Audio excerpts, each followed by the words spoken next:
Can we avoid or even reverse type 2 diabetes? Type 2 diabetes is a condition in which there is a high level of glucose in the bloodstream despite the pancreas producing insulin to bring it down.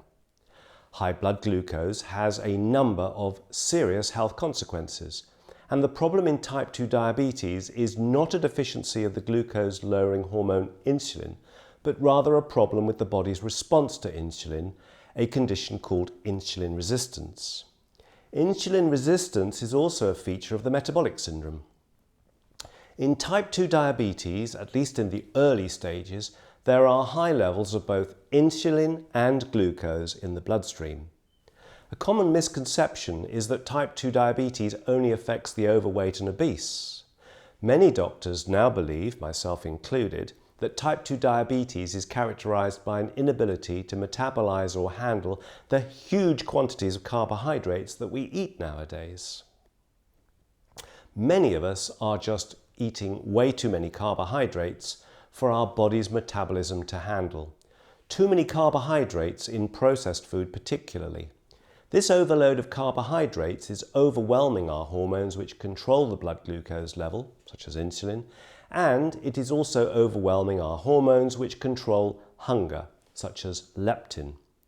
This leads to insulin resistance, high blood glucose and high levels of insulin, as well as continuous hunger and weight gain. So how do we avoid type 2 diabetes? Well, Professor Tim Noakes, in the book The Real Meal Revolution, gives the scientific evidence that supports the idea that we are eating too many carbohydrates. He explains in this book that although we need adequate quantities of protein and fats in our diet, we don't actually need carbohydrates at all, because our liver can make glucose in large quantities if needed from dietary fat and proteins through a process called gluconeogenesis. So, if there's no obligatory need for carbohydrates in our food, we don't need to eat them in the quantities that we are currently doing.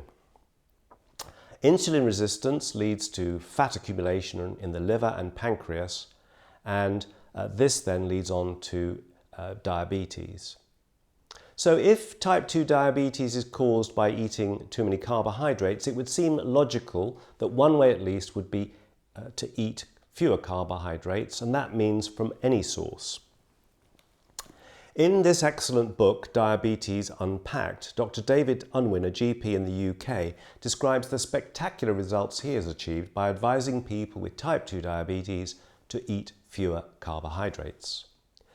Many diabetics in his practice have been able to reduce or even eliminate their medication and put their diabetes into remission. All carbohydrates, even carbohydrates you might consider healthy, such as wholemeal bread, baked potatoes and wholemeal pasta, are digested and they all enter the blood as glucose. So the logic is this: if type 2 diabetes is characterized by too much glucose in the blood, it would make sense to eat fewer carbohydrates to avoid the condition as well as to reverse it. A great resource in addition to these two books is dietdoctor.com. This is a website that gives information about how to eat a low carbohydrate diet based on real food. It gives the scientific background to a low carbohydrate way of eating, practical advice and recipes, as well as interviews with international experts. So in summary, type 2 diabetes is characterized by too much glucose in the bloodstream. All carbohydrates enter the bloodstream as glucose, and it seems sensible to advise people with type 2 diabetes to eat fewer carbohydrates.